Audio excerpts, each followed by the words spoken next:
Assalamualaikum kepada Puan Huda serta rakan-rakan sekuliah sekalian. Kami dari kumpulan 4 akan membentangkan tugasan pertama iaitu mengenai infografik. Dan tajuk yang diberikan kepada kami adalah tanggungjawab sosial tunjang perpaduan masyarakat. Apakah yang dimaksudkan dengan tanggungjawab sosial? Baiklah, tanggungjawab sosial adalah pilihan daripada orang yang bertanggungjawab untuk memberikan kesan yang positif kepada masyarakat sekeliling.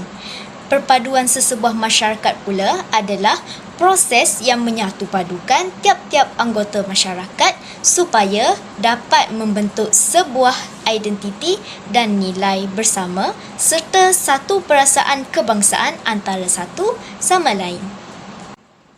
Antara tanggungjawab sosial yang perlu ada bagi mengekalkan perpaduan dalam masyarakat adalah yang pertama iaitu nilai warisan dan budaya. Apakah itu nilai warisan dan budaya?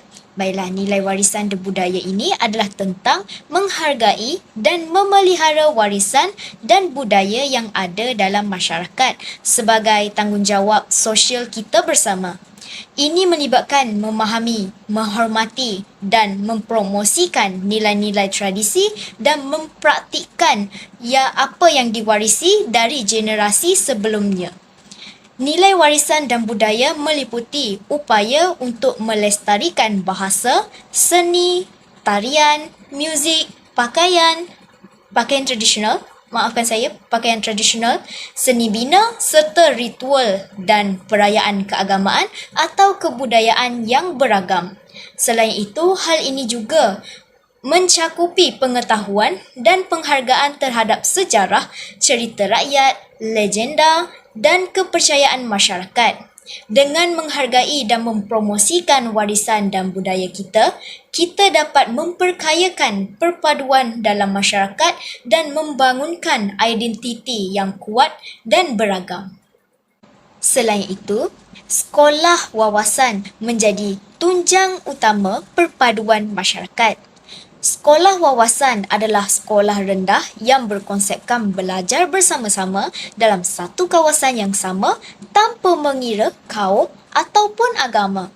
Konsep sekolah wawasan ialah usaha dalam melahirkan anak-anak bangsa Malaysia yang lebih cinta akan negara dengan menyatukan sekolah dalam satu sistem pendidikan yang seragam yang mana dahulunya terasing antara satu sama lain supaya dapat mewujudkan satu pertembungan etnik dalam satu ruang yang sama. Ini bermaksud penggabungan sekolah berkenaan sudah pasti akan menemukan pelajar kepada satu anda yang baru dalam kehidupan mereka. Saya serahkan lagi pembentangan ini kepada pembentang yang seterusnya. Terima kasih. Baiklah, saya akan meneruskan penerangan saya berkenaan dengan rumah terbuka. Rumah terbuka adalah sebuah acara di mana komuniti atau individu membuka pintu rumah mereka kepada orang lain untuk berkumpul, berinteraksi dan merayakan perpaduan dalam masyarakat. Rumah terbuka ini biasanya berlaku ketika perayaan-perayaan antara kaum, contohnya Hari Raya Aidilfitri, sambutan Tahun Baru Cina dan juga sambutan Hari Deepavali. Biasanya acara ini melibatkan kegiatan seperti makanan dan minuman yang disediakan, permainan tradisional atau hiburan serta percakapan dan saling mengenali antara para tetamu. Tujuannya adalah untuk mempromosikan hubungan sosial yang baik, mempererat kaitan antara anggota masyarakat dan memupuk kesefahaman serta toleransi di antara mereka.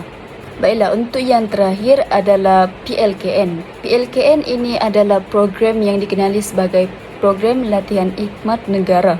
Program ini bertujuan bagi membina sahsia diri yang akan membina dan mengukuhkan semangat patriotisme dalam kalangan generasi muda, memupuk perpaduan kaum serta integrasi nasional dan membentuk perwatakan positif menerusi nilai-nilai yang positif.